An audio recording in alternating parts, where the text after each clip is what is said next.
This is a story about Mr. Daydream. You know what he looks like, don't you, because you've seen him at the beginning. It's also a story about a little boy called Jack. And you don't know what he looks like, so here's a picture of him. Now, Jack was a very well-behaved little boy. He always ate up his lunch. He always went to bed when he was told. He always said please and thank you. But Jack was a daydreamer. Whenever he was supposed to be thinking about something, he found himself thinking about something else. Daydreaming. One day, Jack was at school. He was sitting at his desk, listening to the teacher talking about history. Suddenly, out of the corner of his eye, Jack saw something outside the window on the grass in front of the school. It was a small, cloud-shaped something. Jack couldn't believe his eyes. The figure looked at Jack, looking at him, smiled, and waved. Jack looked at his teacher, who was still talking. Then he got up, quietly, ever so quietly, and slipped out. He crossed the grass to the strange-looking, cloud-shaped figure. "Hello," he said. "Who are you?" "Oh, I'm Mr. Daydream," said the figure. "What's your name?" "Jack," said Jack. I'm going off on an adventure," Mr. Daydream said to Jack. "Would you like to come with me?" "Oh, yes, please," replied Jack. "Very well, then," said Mr. Daydream. And putting 2 fingers in his mouth, he let out the loudest whistle Jack had ever heard in his whole life. A huge bird swooped down out of the sky and landed beside Jack and Mr. Daydream. "Come on," said Mr. Daydream to Jack, and climbed onto the bird's back. Jack climbed on too. It was really an enormous bird, and there was plenty of room for both of them. "Hold on," said Mr. Daydream. Jack held on, tight.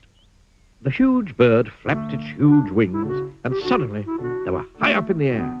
They flew over fields and farms and towns and hills and trees and valleys until they were far, far away from Jack's school. It was very exciting. Mr. Daydream turned to Jack. "How would you like to go to Africa?" he shouted. They were traveling so fast now that Jack just nodded his head and held on even tighter. And suddenly, it seemed in no time at all, there below them was Africa. The bird landed in a jungle clearing. Jack and Mr. Daydream climbed off the bird's back. It was very hot. "Come on," said Mr. Daydream to Jack. "Let's go and explore." So off they set, pushing their way through the jungle. Suddenly, in the middle of a clearing, they saw an elephant. "Hello, Mr. Daydream," trumpeted the elephant down its trunk. "Would you like a lift?" "Yes, please," replied Mr. Daydream. And the elephant reached out its trunk, picked him up, and then put him on his back. Then he reached out his trunk again, picked up Jack, and put him on his back. It was very high. The elephant carried them through the jungle until they came to a river. Then he set them down on the ground, said bye-bye, and went off into the jungle. "How are we going to cross the river?" Jack asked Mr. Daydream.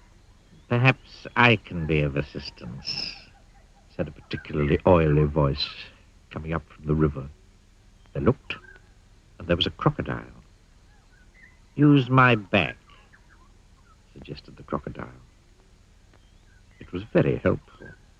They were halfway across the river on the crocodile's back when the crocodile grinned a rather nasty grin. All teeth and no smile. Then, flicking his enormous tail and shooting Jack and Mr. Daydream up into the air, the crocodile opened his horribly large mouth and waited. It was very frightening. "Oh, dear," gasped Jack as he looked down at that enormous mouthful of teeth. "Oh, dear. Oh, help!" Mr. Daydream, upside down beside him, put 2 fingers in his mouth and let out that very large whistle of his. Suddenly, just as the crocodile's mouth was about to go snap, the big bird swooped down out of the sky. Mr. Daydream and Jack landed right on the bird's back. "Phew," said Jack. Foiled again, said the crocodile.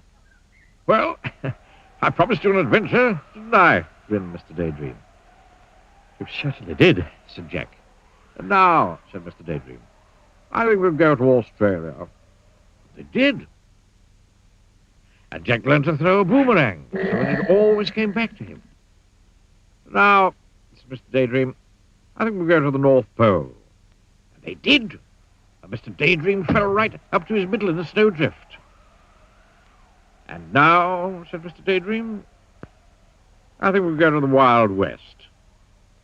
And they did. And Mr. Daydream found a huge 10-gallon cowboy hat. The trouble was, when he put it on, he couldn't see out. Jack! He called from underneath the hat. Jack! Jack! Suddenly, Jack realized that it wasn't Mr. Daydream saying his name.